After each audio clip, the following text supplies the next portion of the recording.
Welcome to this edition of Oxford News This Week. On this edition, the crash that we had talked about last week at the American Legion Post 108 actually left one person dead. Big changes are coming to the public transportation in Oakland County. And check out Tasty Touchdown to enter a ticket and a giveaway. Sit back, stay tuned. You're watching Oxford News This Week.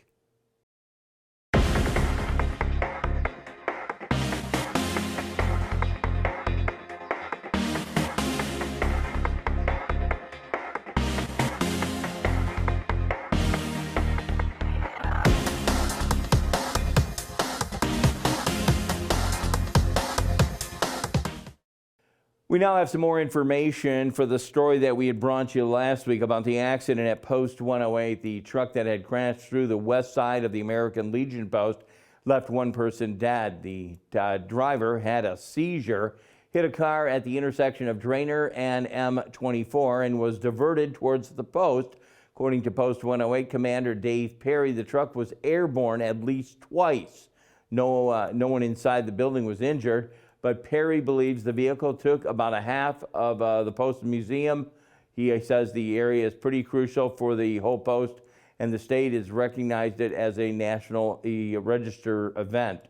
Perry now says the main concern is making sure the building is structurally safe and eliminates the hall side of the building. It will be closed for about 4 months. Disaster restoration company Balfour is handling the response to the crash.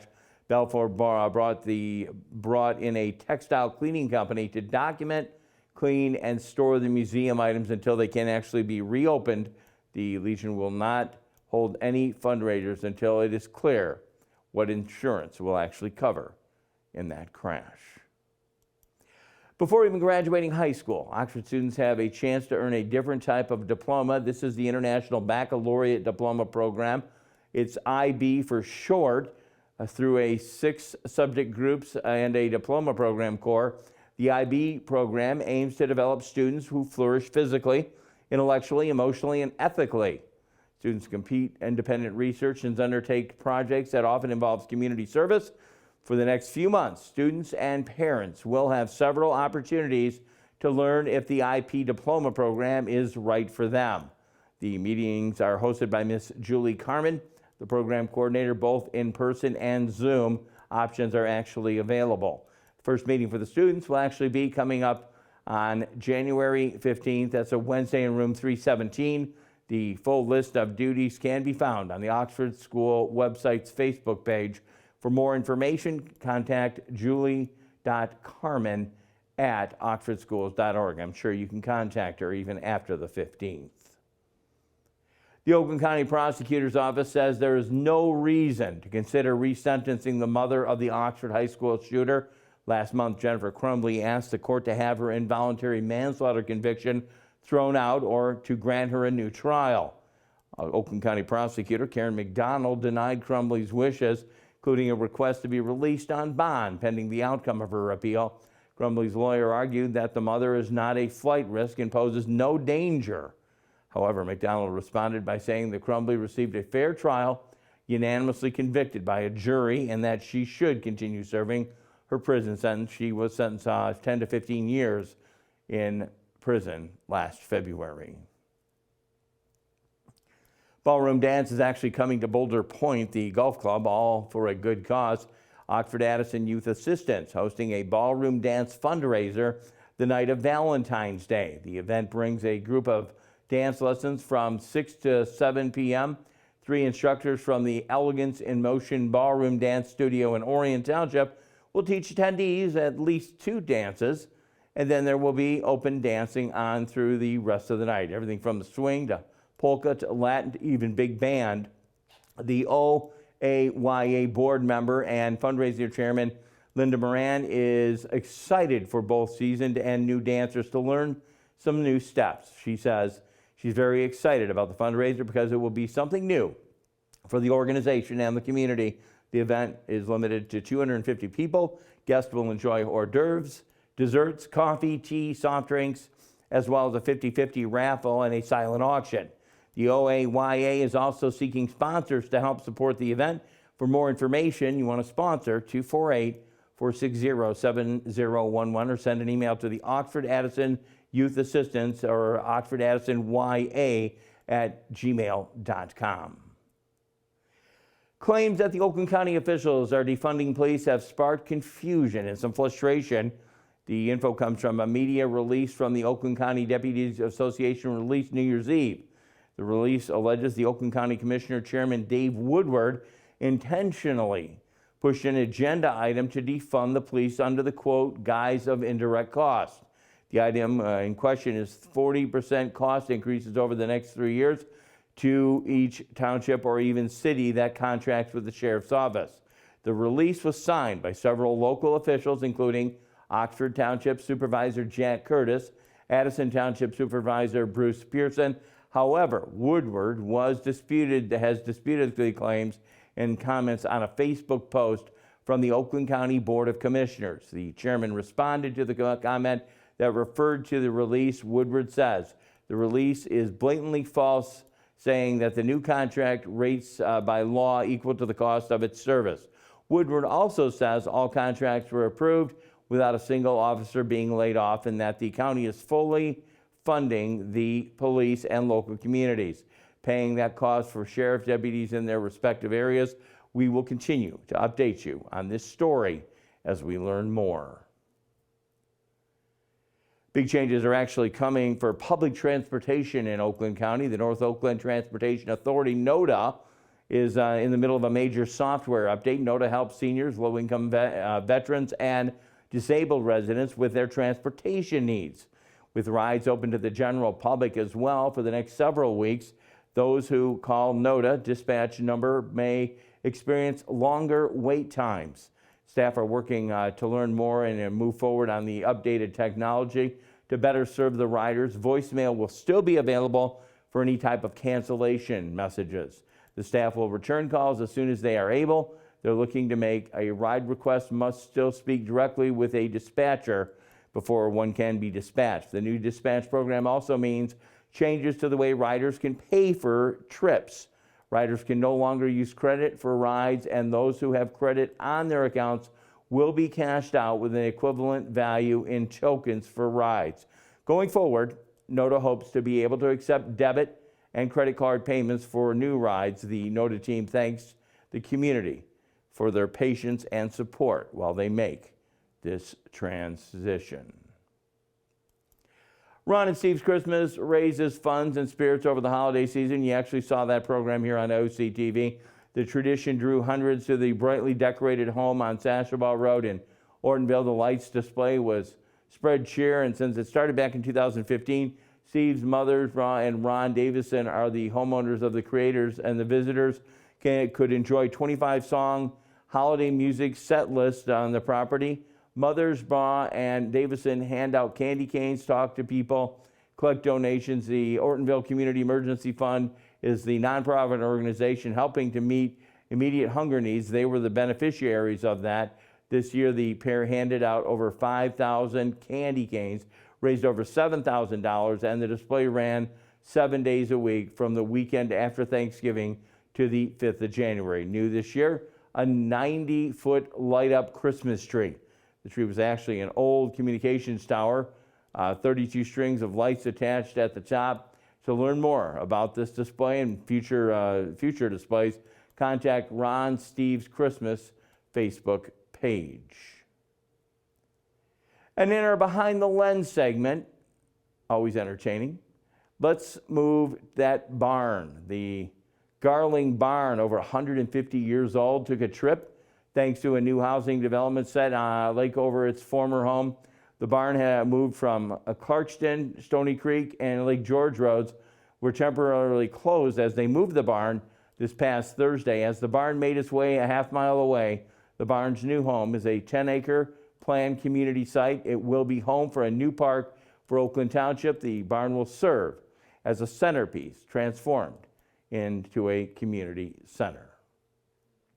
Coming up in our last story, tasty touchdowns and a ticket giveaway. Dave Kenny's up next, Auto Talk and Science in the News. I do believe I'll have some sports coming up soon. You're watching Oxford News This Week.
The day that JD was injured, I had woke up to a odd phone call. It was the military calling to tell me that he had stepped on an IED.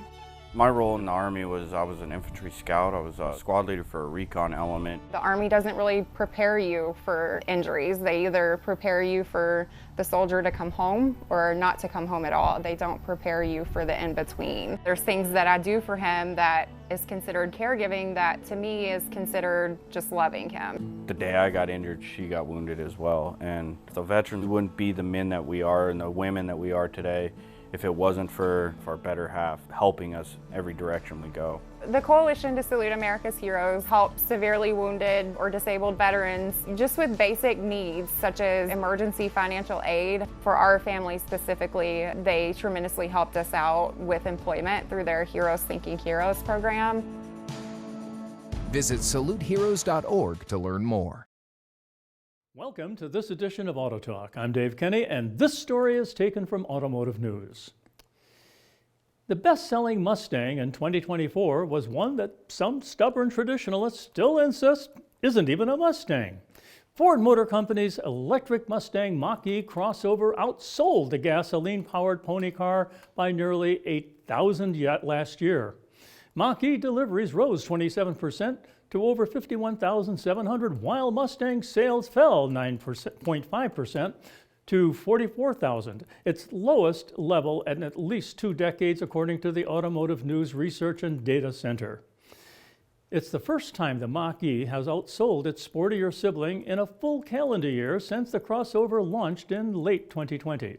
Ford spokesperson Saeed Deep said sales of the gasoline Mustang were hampered by some production issues that led to tight supplies, although the company remains optimistic about its prospects. While Mustang inventory and sales in 2024 was constrained due to supplier challenges, measuring Mustang success by just looking at volume misses the mark on the strength of this particular segment, Deep said in a statement. Mustang is a very profitable and vibrant business for Ford. We build passionate products for enthusiasts, and that's going to continue to grow. Sports car sales have shrunk as rival brands Chevrolet and Dodge abandoned the segment. Despite lower sales, Mustang's share of the segment rose about 10 percentage points last year, says Joe Bellino, the car's brand manager. He said it remains profitable thanks to enthusiasts who spend big bucks on accessories and special editions, and that reception to the 7th generation model has been relatively strong since its 2023 launch. We're happy with where Mustang is and frankly where we're going, Bellino told Automotive News. It's a critical part of our business and will continue to be part of our business. As part of the Mustang's latest redesign, Ford introduced a Dark Horse performance variant and has expanded its racing capabilities. Mustang, more than ever, is taking on different shape and forms for us, Bellino said. The Mach-E, he said, provides another option for customers who may not want a traditional sports coupe. Having the Mach-E where there is good for us and good for business, he said. The Mach-E's success came in a record year for Ford electric vehicles. The automaker sold 97,865 EVs in the U.S., up 35%. Ford expanded the Mach-E lineup in 2024 with the off-road focused rally model, and sales began to take off after the automaker added hefty incentives early in the year. Ford said an additional incentive added in October, offering free home charger standard installation, which it recently extended through March, further spurred EV sales. Meanwhile, the traditional Mustang lineup soon could be getting a boost. Ford last year informed some dealers it intends to expand the portfolio, showing them variants including a 4-door coupe and a 4-wheel drive off-road model in a closed-door session.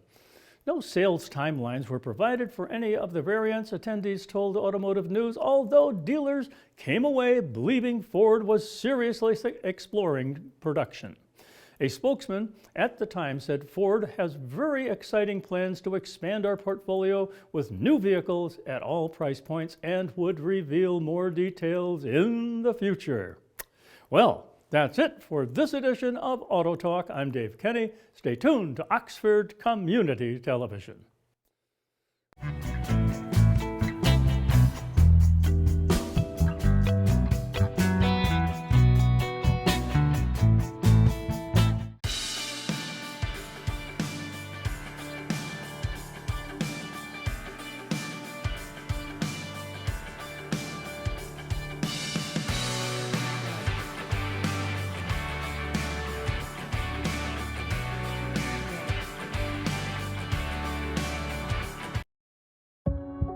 One in every 500 African Americans in the U.S. suffers from sickle cell disease.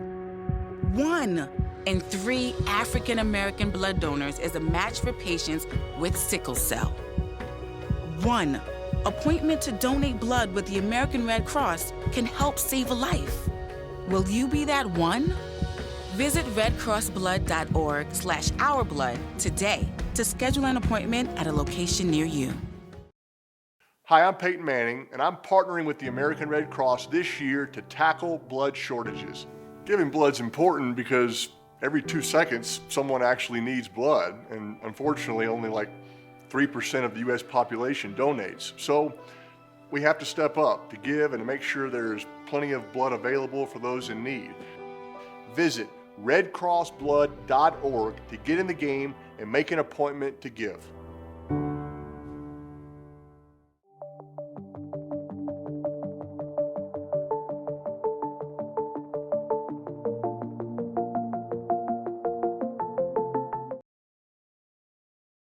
Welcome to this week's Sports Report. Oxford Unified Basketball Team recently played their first ever game. Unified Basketball Team began this year. Unified sports teams join students with without intellectual disabilities on the same team. According to the Special Olympics, unified sports were inspired by the idea of training and playing together is quick faith through friendship and actual understanding. Oxford Unified Basketball Team took on the unified team of Lake Orion fans from both sides back to Ian Smith Gym. The exciting event created a great community event. The Oxford Unified team will play at home again on the last day of the month. Go Wildcats. In other basketball news, the Oxford varsity boys basketball team still remains undefeated with a 10-0 record. The team's most recent was against Seaholm. 64-42 with the win of the boys improved to 5-0 in the OAA White. The varsity Wildcats also recently took down Lake Orion 57-37. Ooh, Kyle won't like that. The team made 7 more shots than the Dragons, 22 including 7 3-pointers to Lake Orion's 5. The matchup marked the 6th game this season where the Wildcats held their opponent under 40 points. Oxford's head coach Joe Fedorenchik says the number of goals for the team and the boys are challenging themselves to be strong in defense. Oxford's Jake Champagne led both teams to scoring 22. Wildcat junior Brendan Elling's 14 points took home the game's second highest total this week. The boys will take on Stony Creek High School at home on Tuesday before they travel to Troy Athens away on Thursday. And more bowling news. The Oxford girls JV team took home the win after the holiday break, scoring at least a baker's dozen. Team at the Invitational, all 4 of the Oxford teams breezed through the 13 qualifying games to make it a match play. The varsity boys began the 6th seed, won the chance to move on to 192 to 112. After beating Roseville, Dakota, Anchor Bay, the boys fell short of the title in the matchup against Troy High School in the finals, earning the 2nd place. Oxford JV girls were seeded number 1 after qualifying matches and went on to win the championship. The Wildcats defeated host L'Anse Creuse North in the finals, averaging 152 on the day. The marks the back-to-back titles in the event for the team once again. Congratulating those Wildcats. We're back in a moment. Dave Kenny's got one more segment. I will have the last story. We'll close the news out. You're watching Oxford News This Week.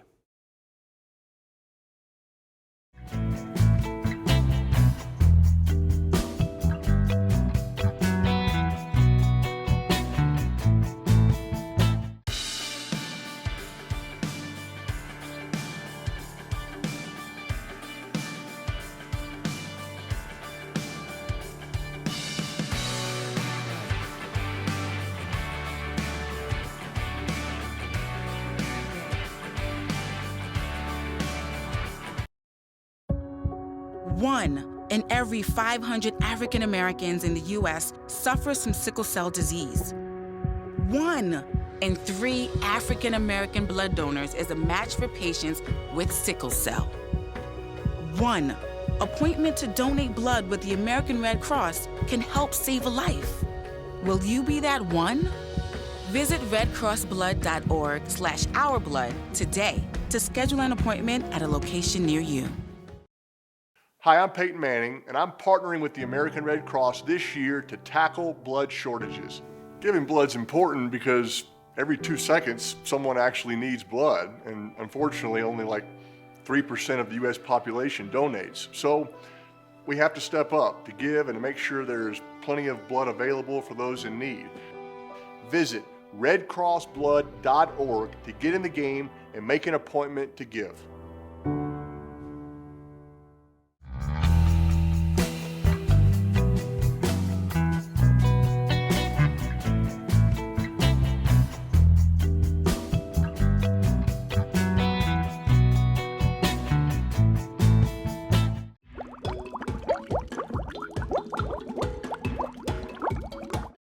Welcome to Science in the News. I'm Dave Kenny, and this story is taken from New Scientist. 2 private spacecraft aiming to land on the moon blasted off aboard a SpaceX rocket in a sign of increasing commercial activity on the lunar surface.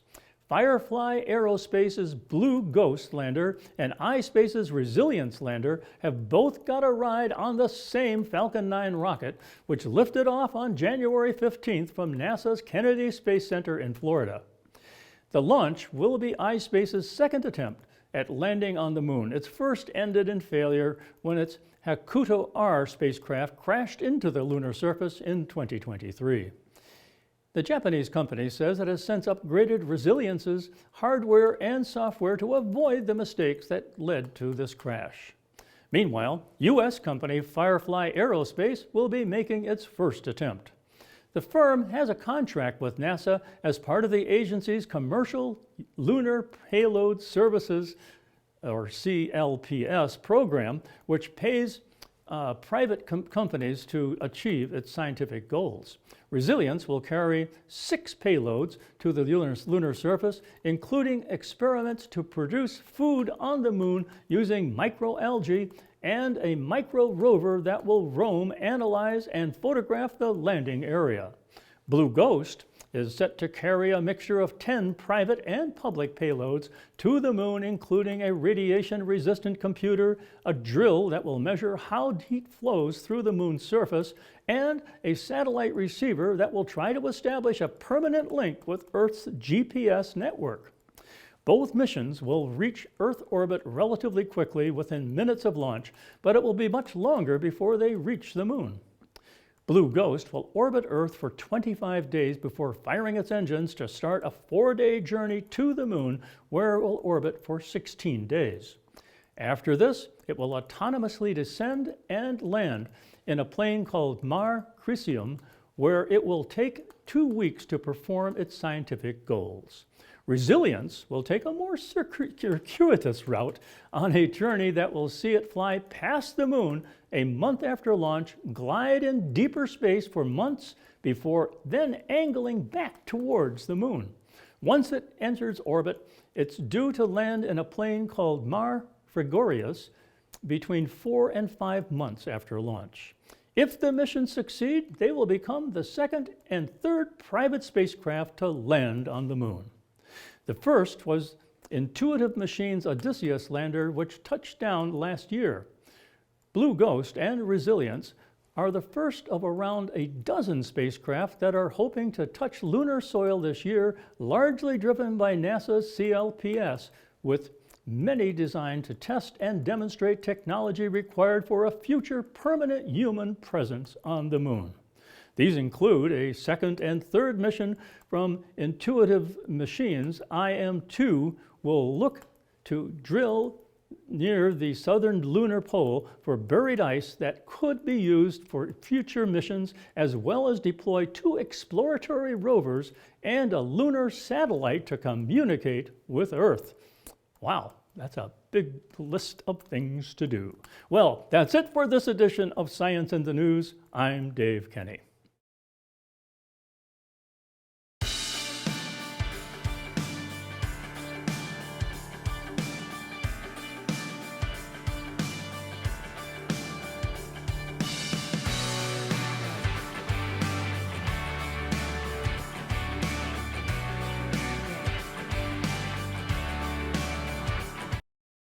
Hi, I'm Peyton Manning, and I'm partnering with the American Red Cross this year to tackle blood shortages. Giving blood's important because every 2 seconds, someone actually needs blood, and unfortunately, only like 3% of the U.S. population donates. So we have to step up to give and to make sure there's plenty of blood available for those in need. Visit redcrossblood.org to get in the game and make an appointment to give.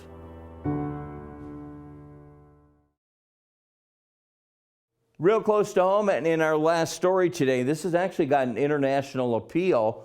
Tasty touchdowns and a ticket giveaway. Rochester's Home Bakery is helping the Lions' success as everybody's wearing the Honolulu blue. For days, there's been nonstop flow of people in front of the Main Street store in Rochester. That's because on display in the window, a life-size cake of Detroit Lions wide receiver Amon-Ra St. Brown.